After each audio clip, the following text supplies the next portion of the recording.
If you want to open packs or own a team like this, then go and get your coins from UT Coins for You down in the description, an instant automated coin delivery service, and use code CAPGUN for 5% off at checkout.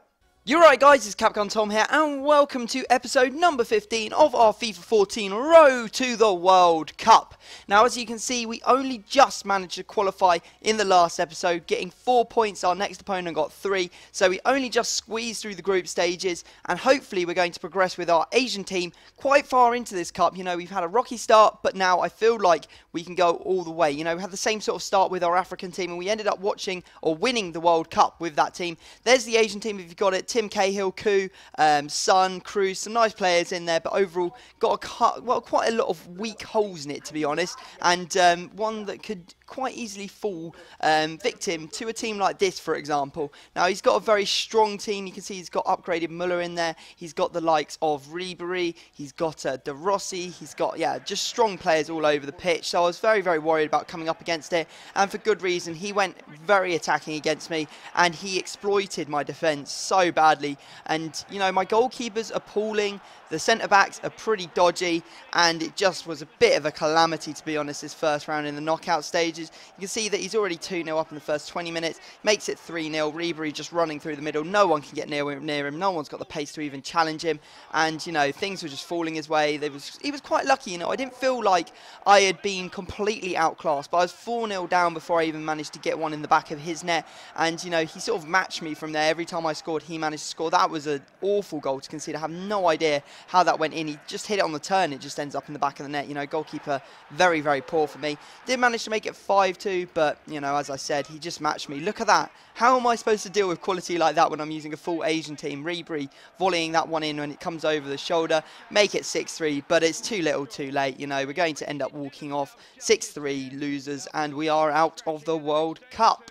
That's really frustrating. I was really, really annoyed about that. And you can see that we had the same number of shots on target. So, as I said, wasn't completely outclassed. It was just his quality that really helped him to beat me. I think I would have beaten him if I was using a stronger team.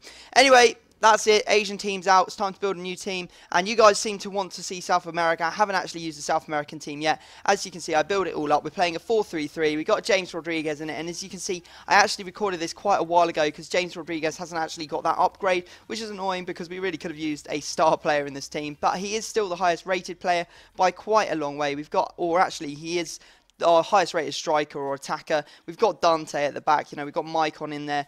We've got the likes of Muriel at striker. We've got Gonzalez, the Chilean left wing. We're playing him at right wing because, you know, I don't actually have a good right winger from South America. So really need to get some packs to start opening some, and just hopefully get some good players in it to sort of strengthen these other European or other nations or continents that we are sort of struggling to get far in the competition with. Anyway, you can see here that I went 1-0 up and I was like, yes, we're going to win this, and then unfortunately he managed to score. It was a bit of a trampy goal, you know, just chip through balling it to a player that was on the overlap, and he managed to score. And then he does it again. This time he's got a little bit of work to do, but he does manage to sink it in the 90th minute, and I felt like I'd thrown the entire game away because I was 1-0 up in the 67th minute. Really frustrating. Aguero getting 2 goals there and ending my chances of winning that game. So very, very frustrating. We get our 1 pack, but it's got a guy called Marone in it, and unfortunately he's already in our club, so he's going to get discarded. Not that we would be using him anyway. He looks pretty atrocious. Okay, next game in the group stages, and we come up against another South American team, and he's got Suarez and Messi up top. He's also got Neymar on the wings. He's got Valencia.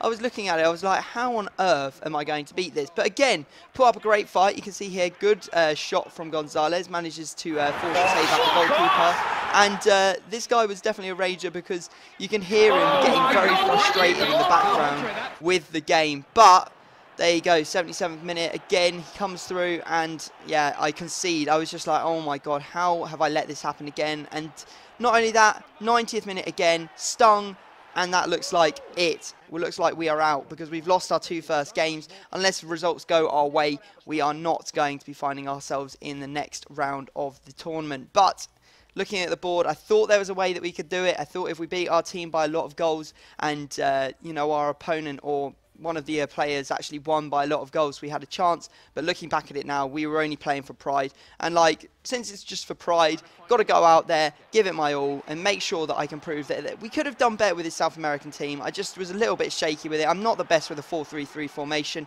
It's never been one of my strongest formations. Just don't really understand the mechanics of it, how you're supposed to break down your opponents. All I can see is like playing wing balls and then crossing it into the box. And since we've got Muriel in there, it doesn't really work. But having said that, we do manage to get a lot of goals against this guy, making it 4-1 in the 55th minute. And then you can see here James Rodriguez through again. We're hoping to get some packs out of this because we are only playing for pride now. And you can see that I'm doing my very best. We're 6-1 up. Then we managed to make it 7-1. Gonzalez coming through there. And we even managed to make it 8-1 when Gonzalez cuts inside with the Ronaldo chop and he puts that one into the back of the net. So wasn't a terrible result. I mean, if we'd spread some of those goals out throughout the entire group stages, we would have easily qualified, but getting them all in one game isn't the worst of things. We do get 2 free packs for that. No one managed to get a hat-trick, but we do win by 7 goals, so that's good.